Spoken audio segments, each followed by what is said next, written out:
This is the Vivarium episode. Episode. All right, in 3, 2, 1.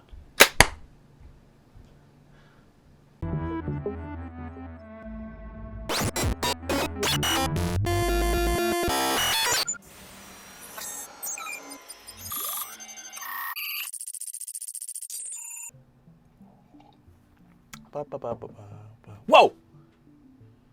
Hey man, what are you doing on my computer? It's called Google Hangouts. What the heck? I know. It's amazing technology. So when we have to maintain our distance, we can actually be closer than ever. So it's pretty cool. We should get Common to give the commercial for Google Hangouts. Common, huh? Is he like the spokesperson? The future of technology sits in the hands of a bro talking about movies. In his hand is a remote control. Just like you control your mind to do things you've never seen, rewind time as you go blind. That was fucking sick, dude. You just laid it down. I was a big fan of that. Yeah. No, thank you. Thank you for sharing that. Common does the AI, like Microsoft AI commercials. I don't know. We'll play it just to show everybody. Today, faster than ever, the world is changing because opportunity is raging. Mixed reality, changing the world we see. Intelligence to build it like we always hoped it would be. But it's not really about what technology can do. It's about how it's used by you. In the end, it's just a tool, so bring it. What's a hammer without a person to swing it? Your possibility is endless, your limits are few. So here's the real question. What will you do? Well, so how are you holding up during this whole, global pandemic quarantine thing, What's that? What are we doing? Are you being a punk bitch right now? Are you punking me right now? I just woke up in my basement. Figured I'd just get on my computer, browse some porn. Well, I mean, this probably doesn't change your day-to-day that much because you were unemployed previously to this, just hanging out in what appears to be a fairly dank, dark basement. So your day-to-day hasn't changed. You said there's a pandemic? There is, yeah. Yeah, it's a shortage of pans in the world. Oh. It's a pandemic. Okay. One good thing that's come of all this is that film companies are releasing their movies now to stream on demand. There's arguably more content at our fingertips now than there ever has been, which I think is, at least for me, a big relief that I at least have something to fucking do while I have to hang out with my my family and shit, It seems like every company is tripping over themselves to put content out. They're essentially they're like, oh fuck, we have the power. Essentially, we're saying, hey, we just won't watch anything if you don't put anything out. Yeah, I mean it's kind of enabling consumer choice in an interesting way. And we've had some good stuff. I enjoyed Tiger King on Netflix, even if it was, a little too long and definitely took a few too many diversions. I thought that was a really entertaining story. I think you're thinking of Lion King. Is that it? Is Tiger the new King Disney movie? Tiger King is like the India ripoff, I think, of Lion King. It's like the Bollywood. Yeah. Sure, okay.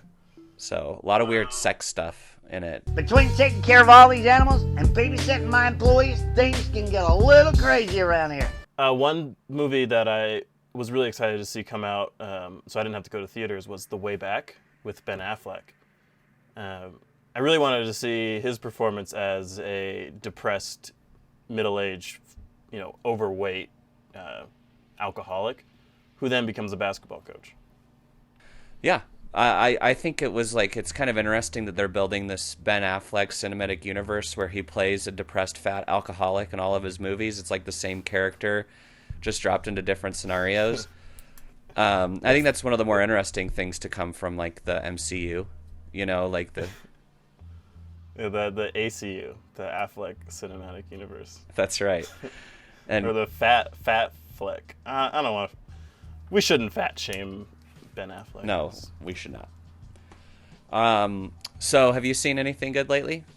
No, my partner and I, we were looking to buy a home, and we went out to this like weird real estate agency like office, and let's just say things got a little weird. So we were kind of tied up for a while. So I haven't been able to see any movies. Oh, that's a bummer. Yeah, actually, I saw a really interesting movie on Friday called Vivarium.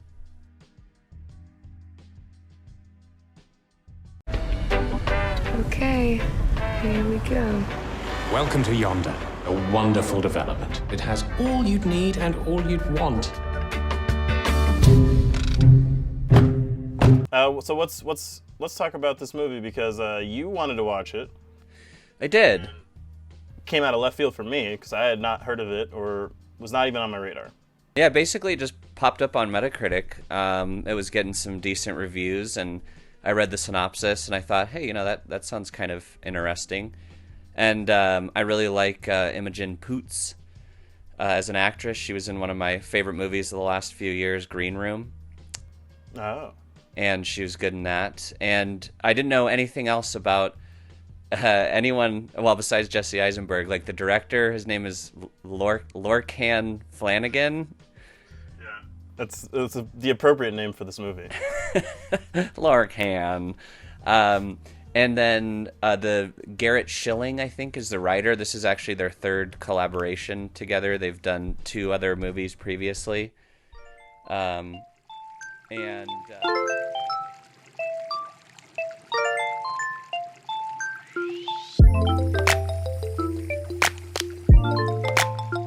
So anyways, I thought the premise for this movie sounded interesting. I thought, why not? Check it out. It's on Amazon Prime, $5.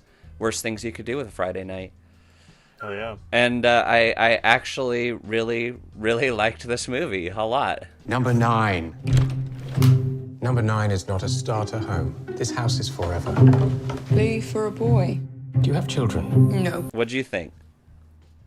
Well, I liked it. I watched it in my basement, kind of where I'm at right now.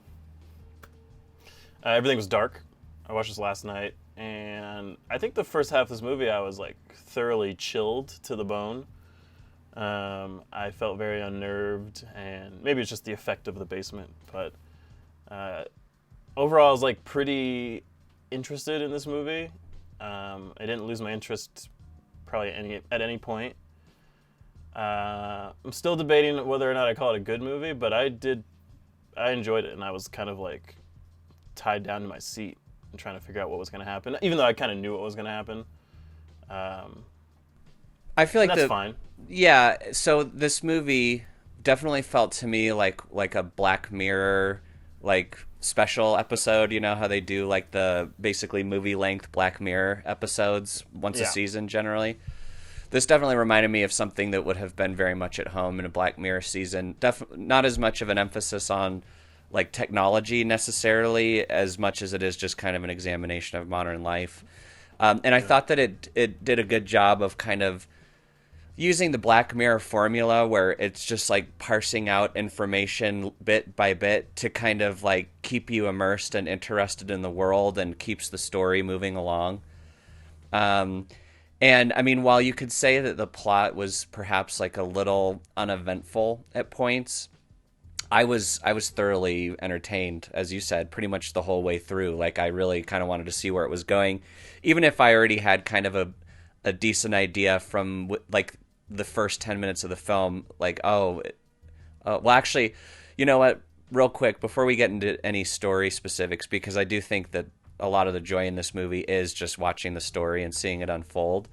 So without getting too specific, what things did you like about this movie? Well, I liked the aesthetic of the movie, which is to say that it was like a Play-Doh animation. Like I don't know if they were sitting in a green screen room the entire time, but you had the row of houses going endlessly. And I think as the movie went on, it just got more increasingly cartoonish, where it's just like maybe they had a real house to begin with, and then they just kept moving more and more away from it. So yeah, I think like just you're originally just starting with an unbelievable scenario of these houses don't look real at all. Like everything is fake, even the street and the clouds and the sun is fake. Yeah, there are all these like perfect little puffball clouds, and at first I was like, oh no, this looks so cheap. I was like, what the fuck did this guy recommend me? I forgot to look up their budget, but I can't imagine it was more than $30. No, I can't. Maybe a 50. Maybe they just handed him one $50 bill and were like, go nuts. They paid Jesse Eisenberg, and that was it. And they were like, They paid him in dirt. the dirt that he had to dig. Yeah. He had to dig it to get his money. That's why he was digging the whole movie. Oh no, it's just a little further down, Jesse. Just keep digging. You'll find it. You'll get there. It's gotta have a bottom. This is something that I could do. Please just let me do this. It's acting like you're its mother. So yeah, the movie definitely is low budget. Like there, that much is not in question. The CGI is definitely kind of cheap looking. Some of the lighting. But I enjoyed that. You asked what I enjoyed. I enjoyed that there was like, you don't have to convince me that this is real. Obviously, this is not real. And I love the fact that they didn't spend any time trying to develop this convincing us that this is real. I agree. At first I was kind of off put, as I said, but then I accepted it pretty quickly after I kind of realized what the intent was behind making it look cheap. Like it was actually kind of a good use of resources, like embracing that cheapness to kind of further the story and the themes. So I thought that was good, but definitely there are moments like where the lighting is a little strange. It's just so obvious that they're on a set. And so, yeah, I was kind of waffling back and forth of like, this is appropriate for the movie that I'm watching, but at the same time, it looks a little fucking cheap. I did enjoy the acting from Jesse Eisenberg and, was it Isabel Poons? Imogen, I think. Okay, sorry, Imogen. I thought, this movie has very, minimal dialogue and minimal plot, and so you kind of have to rely on the acting. And I think other than the initial, like, them getting into the house or into the neighborhood, everything else felt very believable, and I was kind of like, getting distraught thinking about the situation that they were in. Yeah, I would agree. I thought the acting was really good. I thought Imogen kind of outacted Jesse Eisenberg in quite a few scenes, particularly toward the end when there was a little bit more emotion that was required from the script. But I thought they were both believable, as a couple. Like, it made sense. I didn't question it. Jesse Eisenberg kind of, at first, is a nicer guy, but then kind of slips into his asshole demeanor thing that he's perfected. Like if you want an asshole in Hollywood, you go to Jesse Eisenberg because he just plays that kind of cold, narcissistic, egotistical asshole like perfectly, and that definitely helped with the story beats midway through and towards the end of the film. But she did some really convincing work. I gotta say, I liked her change. I liked her change midway through the story when she sort of softens a little bit to the circumstances, and kind of starts embracing him while he kind of moves further away from her. So no, I was really impressed with her in this movie, and so I guess I don't know what else to say without starting to talk about the story a little bit more. Are there any other? Well, I would like to talk about the fact that it is British, which was very pleasant for me. That's it. That's all I wanted to say. But real quick, before we get into the details, what do you think of Child Martin? So I feel like that's getting into details. Well, just acting wise, or maybe that'll be our entryway then, because Yeah, let's let that be our entryway. One last thing, I guess, about like the actual production of this movie is, what was it like? Like 2 minutes at the beginning of the movie of all the studios popping up who financed this. And I actually read an interview with Imogen where like they were like shooting exterior scenes in, I think, in the United States, and then shooting interior scenes in Ireland. So they were like all over the place because all these different studios had put money into it. So it kind of like made the production a little bit more difficult than it needed to be. Wasn't it also like a Dutch production too? Like, Yeah. I felt like I saw just like everything was coming up. Yeah, you're right.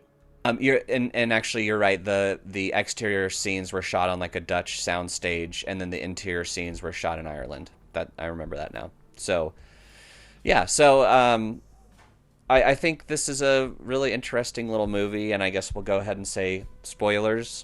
As I said earlier, spoilers.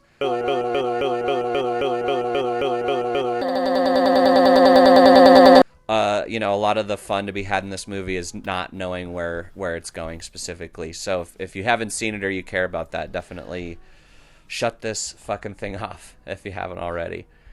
Okay, so you say that this movie, the enjoyment of is not knowing where it's going, except the first moment of the movie is the cuckoo scene, which was chilling. Yeah, it was pretty creepy. It reminded me of not necessarily, but just the live action, or the like gross live action of it reminded me of Us, with the rabbits and the slowing of the tracking out or whatever. Yep. But it pretty much tells us exactly what's going to happen, where, the cuckoo little chicklets are falling out of the nest, and then the mother, or Imogen, comes down and explains that like this is what happens, this is nature, and that's what a cuckoo does. It lives parasitically. It grows faster than its parents, kills its parents, or kills everybody in the nest. Yeah, well, the cuckoo is like a foreign entity in the nest, right? Like, it basically takes over the nest from whatever bird has made that and knocks its eggs out of the nest, knocks its chicks out of the nest, and basically just, like, moves in. So, yeah, there's definitely, like, that's, like, the central metaphor for the movie is this opening scene, and I think that was clever. Yes, it, maybe it gives too much away, but I didn't get that feeling from it. I just thought it was a really, really cool way to start a movie. Like, it grabbed my attention instantly. I did like it. To return to your question from earlier, what did I think of Child Martin?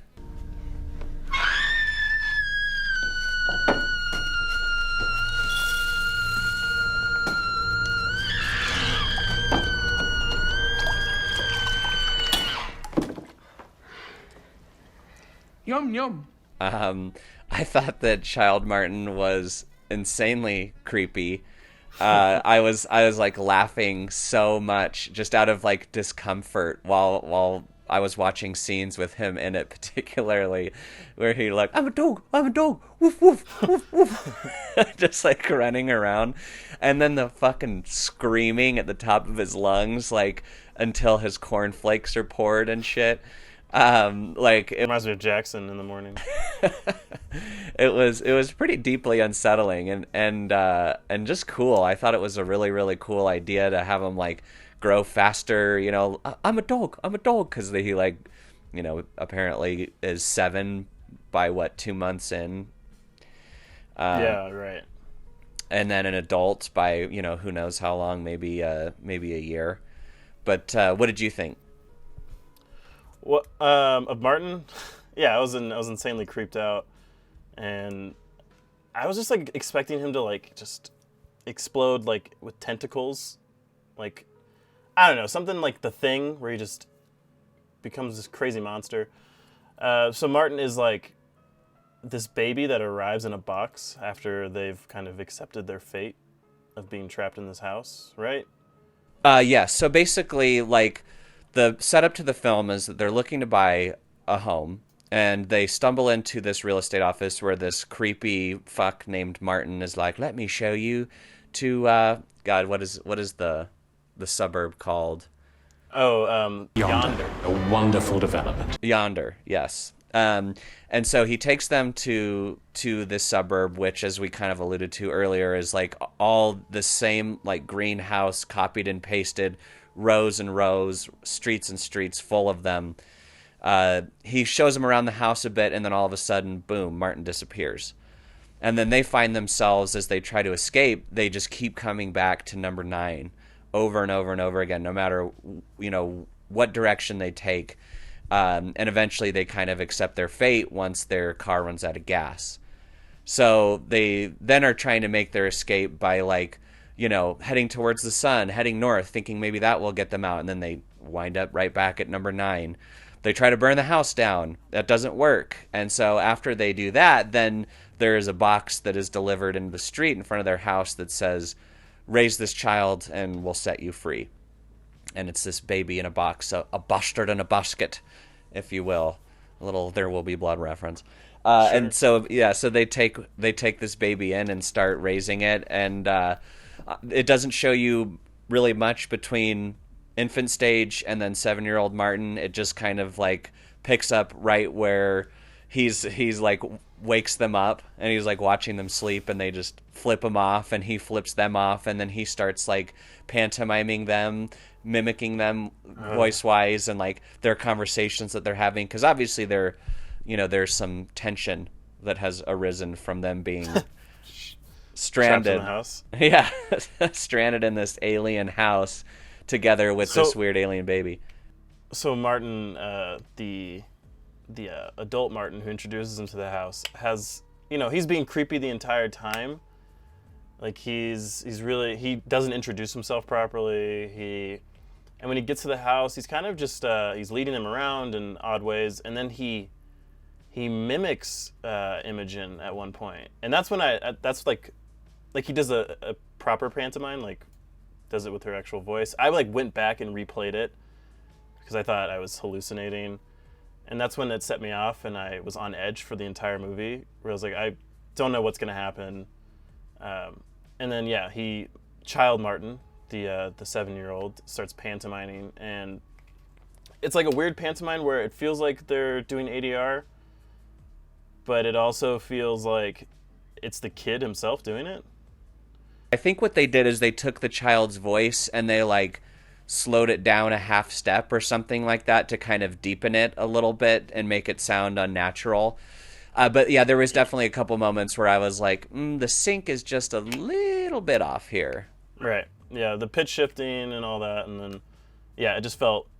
But that adds to it. Like, the fact that it doesn't quite match up adds to the surrealness, the surreality of it all. Yeah. Again, kind of another example of the movie sort of using its limitations to a rather, like, potent effect, as far as, like, budgetary and technological limitations. It somehow works. Like, you just kind of accept it. I mean, this feels like the movie I will eventually make after being quarantined in my house for over 2 months. Like, I could not help but think about, like, oh, this is way too close to the reality that we are living right now. That's we are stuck in our homes. We can't just leave. Yes, that's one of the more like interesting, chilling parts about this movie. Obviously, there's no way that it could have predicted it, but it's strange how relevant it is to us right now, as these people are stranded in this home and we're all stranded in our homes right now. And I thought the movie did a good job of kind of evoking that sense of isolation and hopelessness, all these feelings that we're all having right now as a result of what's going on in the world. And so it was kind of accidental, of course, but it worked, again, to, I thought, really great effect. It did. The only thing that really takes me out of the, and obviously this movie isn't trying to, like, ground us in reality. It isn't trying to make us think, like, this is very much a thing that can happen to you. But I was also curious about why they are, like, reading all these signs negatively of adult Martin, introducing them to the house, and don't just say, pass. Like, we're not even really looking for a home. This is fucking creepy. And these houses don't even look that nice. Like, why are we... we'll see you later. And them continuing to go along with it kind of felt like they were doing it because the movie needs them to be there. And that was the only real problem, and I think that was just... I got over it eventually because the rest of it was kind of interesting, but I kept going back to, like, why did they choose this? Why did they go along with this?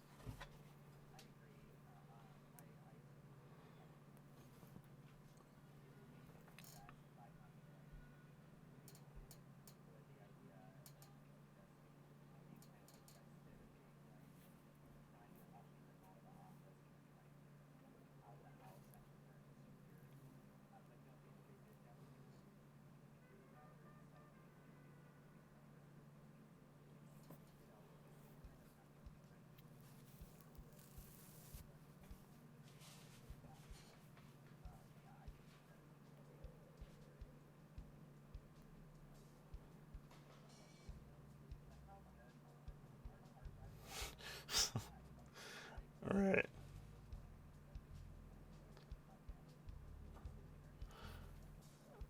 Well, okay, so when they do realize that, like, oh, we're lost, they are just pretty chill, and they do it there is no point where they stop and say, whoa, this is way too weird. Like, the first 10 minutes, I would say, of anyone's life. You are driving around a neighborhood and you can't get out. You don't just keep driving around. And I'm not saying that, like, I usually don't try to look at movies and say, like, well, I wouldn't do that, because I'm not that person. But I was wondering why they drove until nightfall. Like, they're essentially just like, let's just turn left here, turn right there. Like, we're wrong, we're going the wrong way. And there's like that queer montage. Sorry, I don't know why that came out. There was that weird little moment where they just keep driving around, and then it's nightfall, and then they're like, oh, we're out of gas, and we've ended up in front of house number 9 again. But I was like, whoa, they need to stop. They need to have a moment where they're, like, freaking out. And they just didn't get that. They were just kind of like, oh, this is weird. Yeah, they were, like, checking their cell phones, no service. And, really the reason that they drove around, Josh, is because of the American male ego.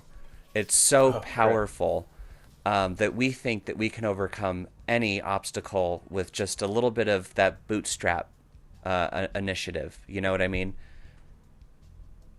Yeah, toxic masculinity reigns supreme as Jesse Eisenberg. What's his name? Tom? Tom and Gemma. Yeah, he says, I'm driving. I'm getting us out of here now. And yeah, I get it. That's probably what I would have done in that situation. Like, after 5 minutes of not being able to get out, I'd be like, oh, okay, well, we need to take some drastic actions to figure this out. Let's try switching drivers. And that's what I wanted more of, essentially. It was like them freaking out, because he was losing it immediately. And, that's a kind of a foreshadowing for his character of just, like, giving up on this premise entirely. And is like, I can't be a part of it. And starts digging a hole. Yeah, I just wanted more of it, I guess. To set that character dynamic up, I don't know. Yeah, no, I mean, I would agree. There's not... they're rather accepting of their circumstances. They don't challenge it too much. But then once they kind of settle in, the movie really takes off. We have this young Martin. We have Tom starting to dig this hole because he feels like he's gonna, like, dig his way out of this situation, and he just keeps digging and digging and getting sicker and sicker, because I'm assuming it's like some kind of alien matter that has some kind of particle in it that's toxic to human. All right. It's very Kafkaesque. Very Kafkaesque. Yes, a lot of this movie is very Kafkaesque. Let's talk a little bit. So I read a couple reviews for this movie where people were knocking it for being, like, too obvious. Like, this movie is just about the desolation of suburbs and how it destroys individualism and blah, blah, blah. But I think that's kind of selling it short. I feel like this movie had more on its mind than just showing the vapidity of the suburbs. What did you think? I don't know. I'm still trying to figure it out. It's not a perfect metaphor for that, so I don't quite agree that it's only about that. Like, I mean, it's not even a perfect metaphor of, like, the parasitic nature of domestication, if you will. That's an essay title for you. I don't know. I'm still not quite sure what it was trying to say, though. I don't think it was super obvious. Well, I think it was pretty obvious, but I don't think it was... I don't know. Tell me what you think, and then maybe I will have a better opinion. Well, I mean, I think it's bigger than the suburbs. I think what it's trying to kind of discuss and show is like the detachment with which we all kind of approach modern life. We're told to do this, we're told to do that. We've got to get out, get a job, we got to buy a house, we got to reproduce. And a lot of times, you know, that can be really alienating and isolating for people if they're in a bad relationship or if they have children that they didn't intend for or never wanted. And then kind of in like I think a pretty dark way, I think it shows how meaningless our lives are. Like just as a concept, like everything we do will eventually be erased and it won't matter anymore, and we won't matter anymore. We'll just fucking be put into a body bag and thrown into a dark hole that we just dug for ourselves.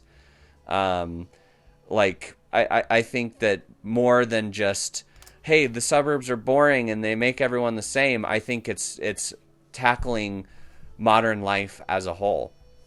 And I think it does so with a lot of like really humorous moments too. Like there were some very, very funny things in this movie.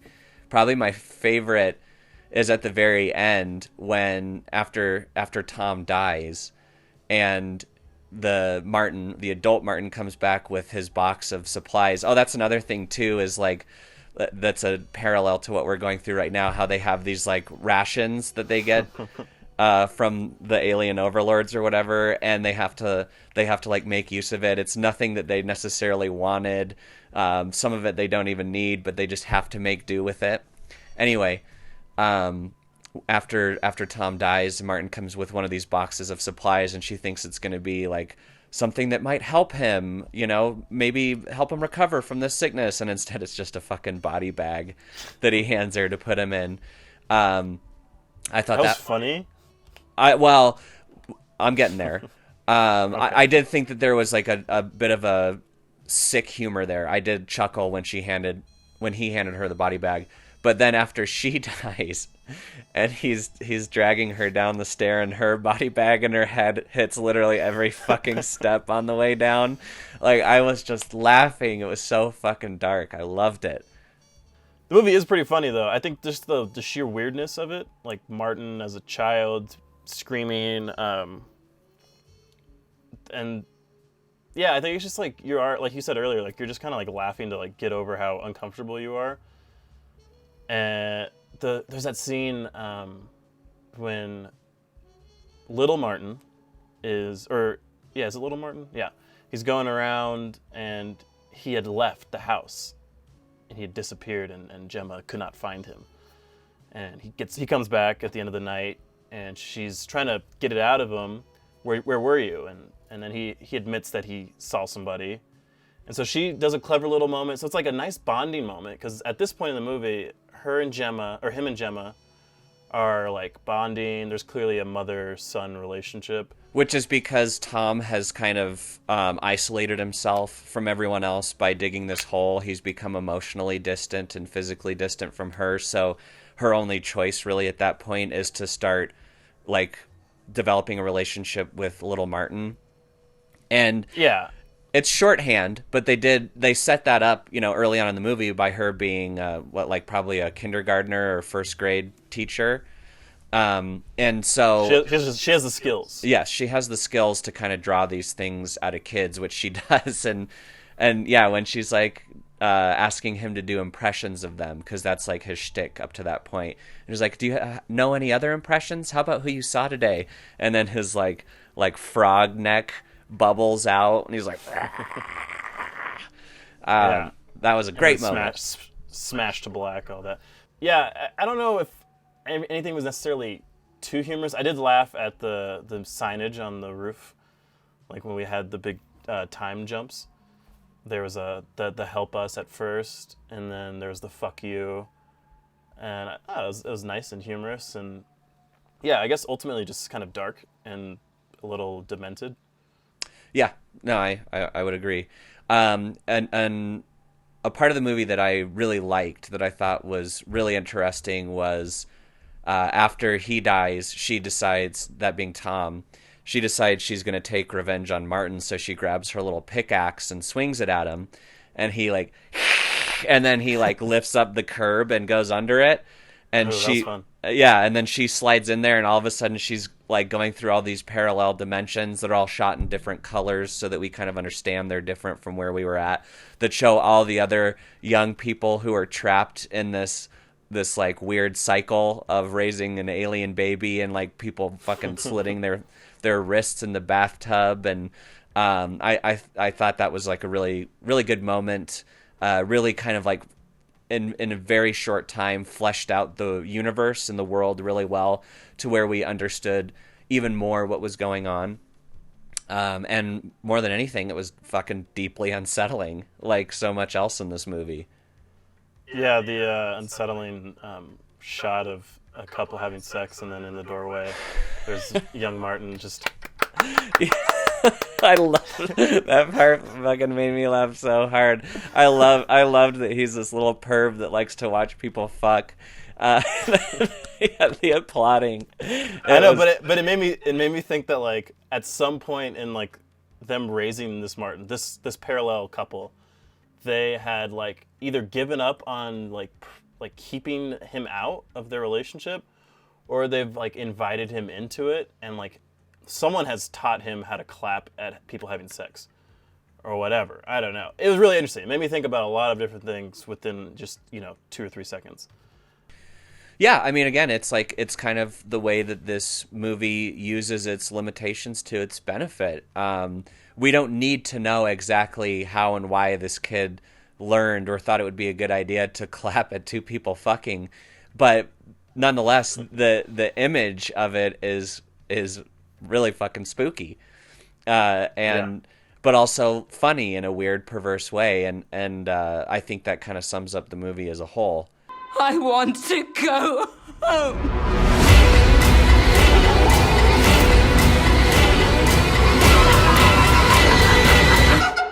That's nature. That's just the way things are. So, would you recommend Vivarium?